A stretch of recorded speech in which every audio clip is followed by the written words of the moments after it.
আমরা আজকের একটা জিনিস একটা বিষয় দেখতে চাইছি বা দেখব এখানে যে অনেকে আমাকে প্রশ্ন করছে বা অনেকে জিজ্ঞাসা করছে যে স্যার ওপেন বা ডিস্টেন্সের এইটা বন্ধ হয়ে যাচ্ছে, ডিস্টেন্স লার্নিংয়ের কোর্সগুলো কি বন্ধ হয়ে যাচ্ছে। তো সেখানে ইউজিসি একটা নোটিফিকেশান বার করেছে ওপেন ডিস্টেন্সের রিলেটেড। তো আমরা দেখি যে কোন ইউনিভার্সিটিগুলোকে নো অ্যাডমিশন ক্যাটাগরিতে রেখেছে। তো দেখো এখানটায় দিয়ে দিয়েছে যে নো অ্যাডমিশন ক্যাটাগরি। এখানে দেখো মহারাষ্ট্রের একটা ইনস্টিটিউশন আছে, সেখানে এটাকে নো অ্যাডমিশন ক্যাটাগরিতে রেখেছে। অন্ধ্রপ্রদেশের একটা ইউনিভার্সিটি রয়েছে, সেইটাকেও নো অ্যাডমিশন ক্যাটাগরিতে কিন্তু রেখেছে, ঠিক আছে। আর তারপরে আছে এইটা তামিলনাড়ুর একটা ইউনিভার্সিটি, এই ইউনিভার্সিটিকেও কিন্তু নো অ্যাডমিশন ক্যাটাগরিতে রেখেছে। তো এইখানটায় কোথাও রবীন্দ্রভারতীর নাম নেই, ঠিক আছে। আর কি কি জিনিস আর ওপেন ডিস্টেন্স থেকে করা যাবে না, কি কি বিষয় সেটাকে ওপেন ডিস্টেন্স লার্নিংয়ে করা যাবে না, সেটা দেখো এখানে দিয়ে দিয়েছে। ইঞ্জিনিয়ারিং, মেডিকেল, এই সব বিষয়গুলো, নার্সিং, এইগুলোকে আর আমরা ল অনেক সময় ডিস্টেন্সে পড়তো, তো এই বিষয়গুলোকে এগ্রিকালচার, হর্টিকালচার, হোটেল ম্যানেজমেন্ট, এইগুলোকে আর কিন্তু ওপেন ডিস্টেন্সে পড়া যাবে না, মানে এগুলো আর ওপেন ডিস্টেন্স থেকে করা যাবে না, ঠিক আছে। এইগুলোকে সব তোমাদের রেগুলারে করতে হবে। এখানে দিয়ে দিয়েছে এই সাবজেক্টগুলো, এগুলোর ওপরে কেউ যদি ডিস্টেন্স থেকে করতে চায় বা কোনো ইউনিভার্সিটি যদি অফার করে, তো সেখানে না অ্যাডমিশান নেওয়াই উচিত। ওকে, তো এইগুলোই ছিল তোমার তোমার যে ডিস্টেন্সের এই বিষয়গুলো যেমন পড়া যাচ্ছে না, তেমনি কিছু ইউনিভার্সিটি আছে যেগুলোকে নো অ্যাডমিশন ক্যাটাগরিতে রেখেছে। তো এখানে কোথাও কিন্তু রবীন্দ্রভারতীর কথা উল্লেখ করেনি। অনেকে আমাকে এটাই বলছে, যেহেতু আমি রবীন্দ্রভারতী ইউনিভার্সিটি অনলাইনে কিছু কোর্স, কিছু সাবজেক্ট আমি পড়াই, পলিটিক্যাল সায়েন্স এবং হিস্ট্রি আমি পড়াই অনলাইনে, তো সেই কারণে অনেকে আমাকে ফোন করে জিজ্ঞাসা করছে যে স্যার এ সম্পর্কে কিছু জানেন কি না। তো এটাই আমার বলার বিষয়, তোমরা ঘাবড়ে যেও না। দেখো এগুলো হচ্ছে রেপুটেড একটা ইউনিভার্সিটি, রবীন্দ্রভারতী বলো, নেতাজি ওপেন ইউনিভার্সিটি, ইগনু, হ্যাঁ, এগুলো একটা রেপুটেড একটা ইউনিভার্সিটি। তো এরা কখনোই কিন্তু এই রকম জিনিস করবে না যে ইউজিসি পারমিশন দিল না তারপরেও তারা কোর্স চালাচ্ছে, এই রকম কিন্তু তারা কোনো দিনই করবে না, তাদের একটা রেপুটেশন আছে।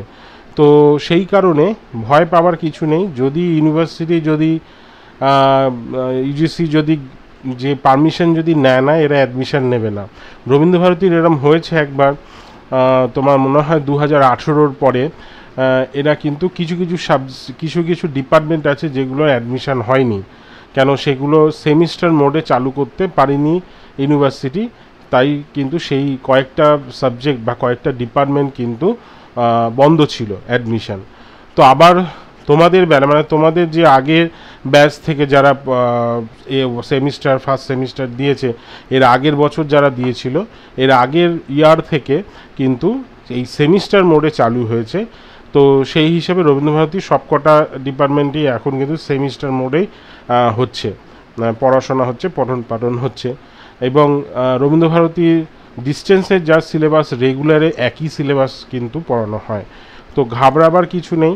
যদি ইউজিসি পারমিশন যদি না দেয় ইউনিভার্সিটিকে এই সব সাবজেক্ট পড়ানোর জন্যে, তাহলে কোনো দিনই মানে এই সব রেপুটেড যে ইউনিভার্সিটিগুলো রয়েছে, এগুলো তো সরকারি ইউনিভার্সিটি, এগুলো সরকারি আন্ডারটেকিং ইউনিভার্সিটি, তো স্টেটের আন্ডারে, তো সেই হিসাবে কোনো দিনই তোমাদের সাথে ইউনিভার্সিটি এরম 2 নম্বরই কাজ করবে না। তো সেই দিক থেকে তোমরা সেদিক থেকে তোমরা এটা থেকেও যে তোমাদের সাথে 2 নম্বরই কাজটা করবে না ইউনিভার্সিটি, হ্যাঁ। তো এটাই ব্যাপার। আর আরেকটা কোশ্চেন আমাকে বলছিল যে স্যার ইউনিভার্সিটি থেকে রেগুলার আর ডিস্টেন্সের কি পার্থক্য আছে। দেখো ইউজিসি কিন্তু এখন আর রেগুলার আর ডিস্টেন্সের কোনো পার্থক্য করে না, তো সেই হিসাবে এখন আর রেগুলার ডিস্টেন্সের কোনো পার্থক্য নেই, শুধু পার্থক্য হচ্ছে তোমার নলেজে। দেখো যারা রেগুলার ক্লাস করছে তারা তো তোমাদের এই সাবজেক্ট বিষয়গুলো পুঙ্খানুপুঙ্খভাবে পড়ছে, এবং তারা সময় নিয়ে একটু পড়ছে, ডিটেলসে পড়ছে, তো সেই হিসাবে যারা রেগুলারে পড়ে তাদের নলেজটা একটু বেশি থাকবে। আর তোমরা ডিস্টেন্সে পড়ছো, সপ্তাহে একদিন দুদিন ক্লাস হচ্ছে, যারা আদার স্টাডি সেন্টারে দিচ্ছ তাদের একদিন মাসে একবার দুবার করে ক্লাস হয়, যারা মেন ক্যাম্পাসে পড়ে তাদের অনেকগুলো ক্লাসই হয়। তো সেই ক্ষেত্রে এটাই বলবো যে তোমাদের যেই জায়গাটা তোমরা পিছিয়ে থাকবে সেটা হচ্ছে নলেজের। তো সেই নলেজটা যদি তোমরা মানে অ্যাকোয়ার করতে পারো তাহলে কিন্তু কোনো ডিফারেন্সিয়েশন থাকবে না, ঠিক আছে? নলেজের একটু পার্থক্য হবে, জ্ঞানের দিক থেকে একটু পার্থক্য হবে, সেটা যদি তুমি নিজের তাগিদে যদি করতে পারো তাহলে কিন্তু তুমি পারবে। ওকে, তো আমাদের অনলাইন ক্লাস কিন্তু শুরু হয়ে গেছে থার্ড সেমের। পলিটিক্যাল সায়েন্স, হিস্ট্রিরও শুরু হচ্ছে। পলিটিক্যাল সায়েন্সে শুরু হয়ে গেছে, পলিটিক্যাল সায়েন্স শুরু হয়েছে, অলরেডি শুরু হয়ে গেছে। হিস্ট্রিটা শুরু হচ্ছে এই মাস থেকে। যারা পল সায়েন্স বা হিস্ট্রি পড়তে চাও রবীন্দ্রভারতীর ডিস্টেন্স থেকে আমার সাথে কন্ট্যাক্ট করো, আমার কন্ট্যাক্ট নাম্বার দেওয়া রয়েছে।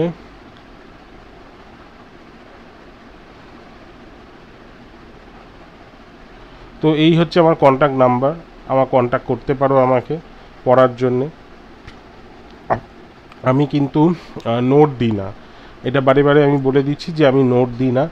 ওই নোট নিয়ে পড়ে পাশ করে কোনো দরকার নেই। যদি তোমাদের এগিয়ে যেতে হয়, যদি যাদের মনে হয় যে আমরা ভবিষ্যতে আরও হায়ার স্টাডিজে যাব, তারাই আমাকে ফোন টোন করো। তারা যারা পড়তে চাও, মানে আরও এগিয়ে যেতে চাও লাইফে এডুকেশনটাকে নিয়ে, তারাই পড়ো। কেন আমি যেভাবে পড়াই আমি কিন্তু ডিটেলসে পড়াই এবং সময় নিয়ে ডিটেলসে বিষয়গুলোকে আলোচনা করি। আর আমি যেভাবে পড়াই অ্যাজ এ নেট সেট তুমি কিন্তু দিতে পারবে। আমার যে নোট আছে, যে নোটগুলো আমি দিয়ে পড়াই, একবারে নেট সেটের কিন্তু প্রিপারেশানও হয়ে যায়। তোমাদের সিলেবাসে যে বিষয়গুলো কভার করেছে মানে নেট সেটে রয়েছে সেগুলোকে আমি কিন্তু পুঙ্খানুপুঙ্খ ডিটেলসে আলোচনা করে দিই।